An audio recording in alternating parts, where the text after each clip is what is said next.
you have trouble reaching people who are hard to vaccinate is one issue, right?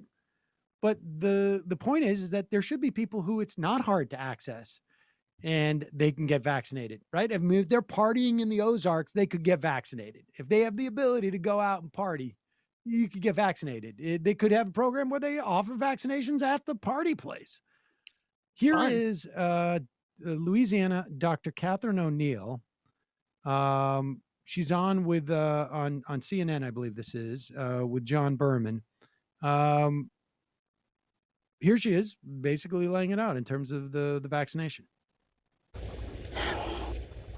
Almost wholly unvaccinated. We are seeing some breakthrough cases, but if you look at everybody under the age of 50, and I say that again because under the age of 50 should be rare in the hospital, but today that accounts for about 50% of our COVID positive patients, and they are all unvaccinated. When you get to the elderly, especially over the age of 80, you are going to find some breakthrough cases. These are patients that we don't expect to make great antibodies. We don't expect them to respond to their vaccine. We were supposed to protect them by being vaccinated ourselves. All right, so juxtapose that.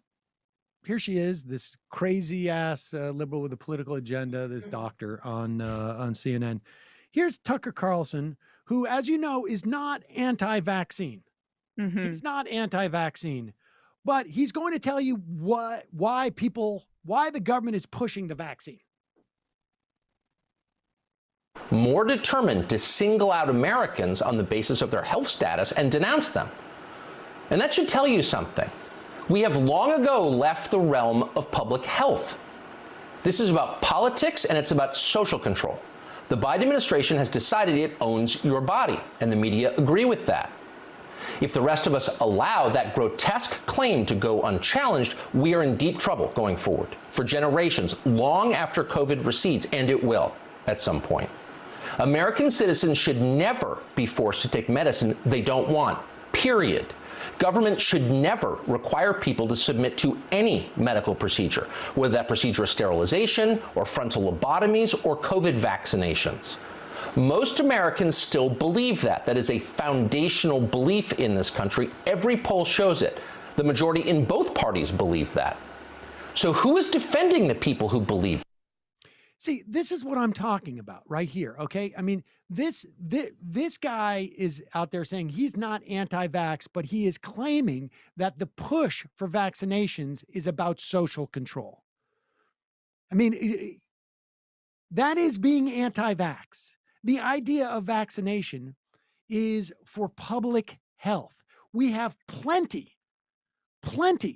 of situations in this country where you cannot send your kid to public school unless they have vaccinations. You can't send them to camp unless they have their vaccinations.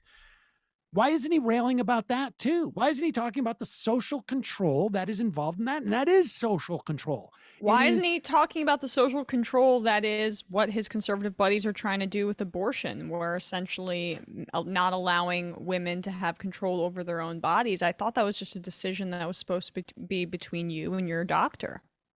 And that doesn't implicate anybody's public health.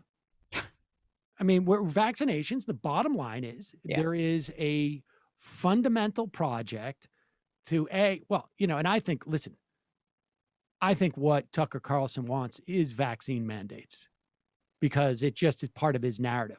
And they have been quite successful in creating enough distrust in vaccines that we're going to have to see more and more sort of vaccine mandates, maybe not broad ones, but we're seeing it from the federal government now, where if you're a worker for the federal government, we've seen it in New York City and California.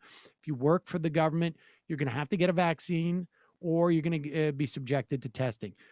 I mean, and this is, I'm quite sure that there would have been a more stringent mandate if, there would be more aggressive programs if it wasn't for the fact that they're afraid of like Tucker Carlson going on there and saying that this is all about social control.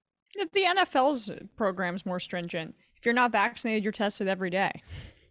And this whole notion all builds into this sort of a grievance, right? Like the problem is not the fact that people are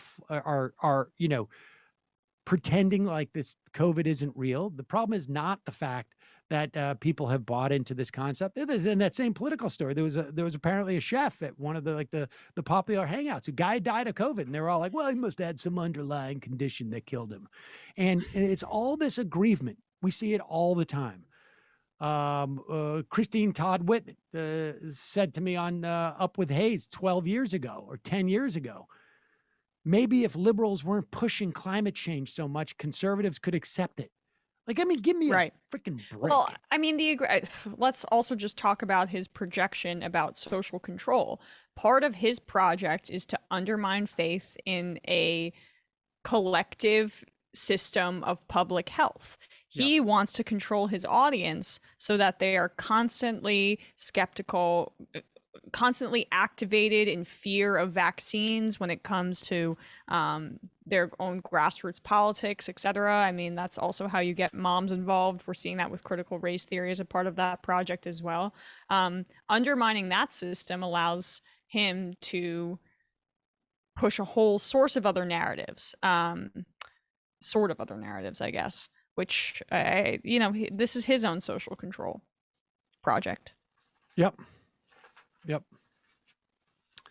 A whole host of other narratives. My brain just collapsed on itself there. Source, sort, host. Folks, there's more of what you've just saw where that came from. That's if you hit the subscribe and like button. Thank you. Really, thank you.